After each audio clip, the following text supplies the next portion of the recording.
Deuce Eclipse is here today. But he spent his childhood immersed in music. He's been rapping, beatboxing, dancing since he was 9. Got some Nicaraguan heritage, which has also influenced a lot of his music, as well as American hip-hop. He's been featured in a lot of countries, traveled a lot, and worked with people. Zion and I worked a lot with. And he's got a new band, Bandana, or affiliated with that. So we can talk more about that. So lots more to say, but I'm going to just turn it over to Deuce and we'll go with it. So thank you for being here.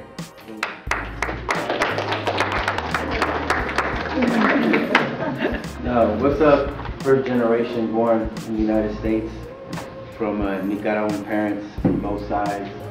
So it's like growing up, I was like not only bilingual, but like I had to be bimental. You know, I had to like live in 2 different societies. One in my house, you know, which was just the culture of Nicaragua, and then America. You know what I mean? Whenever I left my crib, I had to go off into the world, you know what I'm saying, and do something different that my parents weren't familiar with. They weren't raised in it, so it was kind of like it was a weird situation at first, you know. So I found hip-hop, man. I was into hip-hop before I even had the name hip-hop. I immersed myself in music, man. I don't have like a lot of boundaries when I think of what I do as a musician. That's enabled me to stay relevant, you know, over time. As a voice of not just myself, but of my people, just of everything. I needed something for myself. So when I found hip-hop, it saved me, it saved my mind. Since I was little, even listening to like Grandmaster Flash and the Furious 5, it just hit me, it dawned on me, you know what I'm saying? Because they were talking about their environment. It was like a conscious song about the ghetto, but it didn't show it in a bad light. It showed strong men talking about it that were from there. So it didn't show it broken down. It showed 5 men who were like powerful and strong, living in the hood and surviving it, you know. So like just watching that as a little kid, you know, it gave you hope, you know. So instead of going to college, I just, you know, I went to Europe for 2 months. I didn't have no money. I just went with my group. I had a group at the time, it was 3 of us, and we just bounced to Europe. Because at the time we were doing a different kind of hip hop, man. You know, there was no beats, it was just a live bass player. I was singing and rapping, and my boy was on one turntable. So we were like, let's go to Europe with it. We slept in the street, man, you know what I'm saying? Like, it was rough. But as we started playing and just walking around and meeting people, that was the last day we were homeless, you know what I'm saying? People actually put us up in their crib for the whole 2 months. Like, everywhere we went, somebody was, oh, stay here for 2 weeks, stay here for a week. So it just showed me the power, you know what I'm saying, of music, and not just music, but that I could do it to myself, you know. I was rapping since I was 9 years old, man. So I had music. My dad's a musician, you know. That's how come I started doing music in the first place. I never had a plan B. I manifested in my head. So I took a more of a world view on it. You can't pigeonhole yourself in music. Sometimes people are like, you're conscious, and then they'll hear a song that I did about something else and be like, I thought you were a conscious rapper. You know what I mean? It's like, I'm just a human being. Who you are doesn't define your music, you know, and vice versa. I talk about it all in my music, man. I don't try to just do one thing, you know what I'm saying? So music's changing, man. I got it. It's time to do something different. I was always a singer, but I just started singing a lot more, you know. I came up when there weren't no Latinos rapping, and cats wouldn't give me the mic. Now look at it today, you know, everybody's on the mic, and it's easy to get on the mic, but it was not easy when I was young. Like, it was a real thing, you know. You had to have confidence, you had to have skill, because if you didn't, everybody boo. I mean, it was bad, you know, but I seen cats coming up who would always try, even when they got booed. You know, they just got better. You know what I mean? That's what the culture did. It just made you better. If you were brave, and people would respect you just for doing it. Just because they booed you, they still respect you for getting in there and like giving it your all. You know what I mean? When I would be in ciphers, before there was like freestyle ciphers and stuff like that, you just wrote rhymes and memorized. I had like 50 rhymes in my head. You know, like I'd spit them anywhere at any point.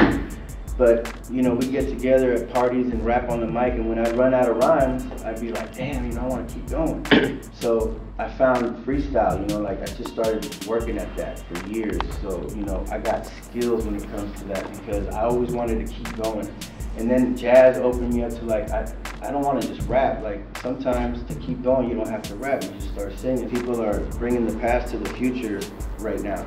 A futuristic appeal with an old school mentality behind it, you know what I mean? So just you start creating differently, you know? You're a painter and you're young. I had cats, for instance, who were graffiti writers to the death.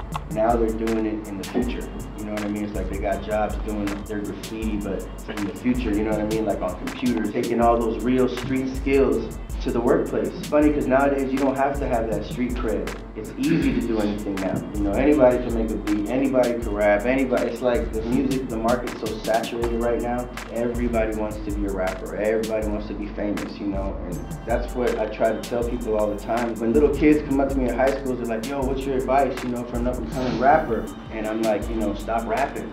You know, go to school. You know what I'm saying? Like, go to school. I always say that, and it's just real. I really feel that. This is not easy, you know what I mean? It's easy to go to school, get a job, and then you have a backup plan. Don't do the whole not go to school, plan B thing, you know what I mean? But then I always tell them, if you really believe in yourself though, for real, if you got skills and your friends aren't just like, yeah, you're dope, you know, and like, you got 8 kids that hang around you every day, and you know, you're making a song, and you know, like, it's the wackest thing ever, but they're like, you're dope.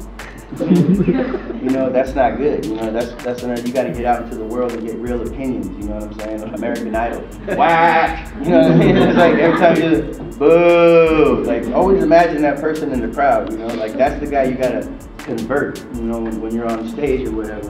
When I go on stage, I'm not gonna lie. I want to destroy it. You know, I want the person before and after me not to forget what just happened because I love this so much. In terms of like, you gotta fight for this, man. You gotta prove it to us. You know what I mean? I'm sorry, I hate to say that, but that's how I came up. You know, in the game, it's like you gotta prove it. You know, do it. What? Go. It's like when you're a b-boy, like fools call you out and stand and wait for you to do something. Do something. You know what I mean? That's the culture that I was raised in. You know what I mean? Literally, like, you know.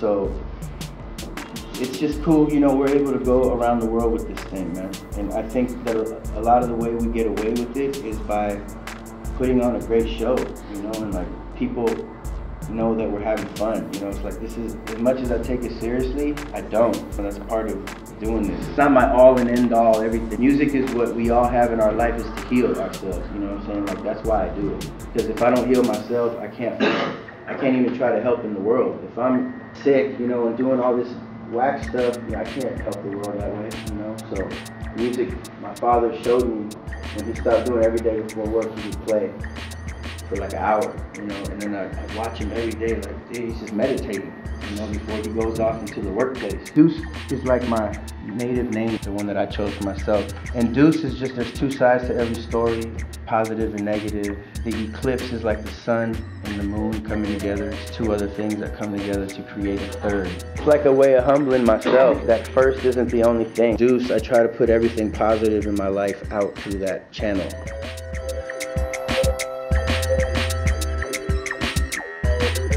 He's gonna let the Philly dogs do it for him. You know, they might have to grab that little rock. Wait. I want to see. Hola.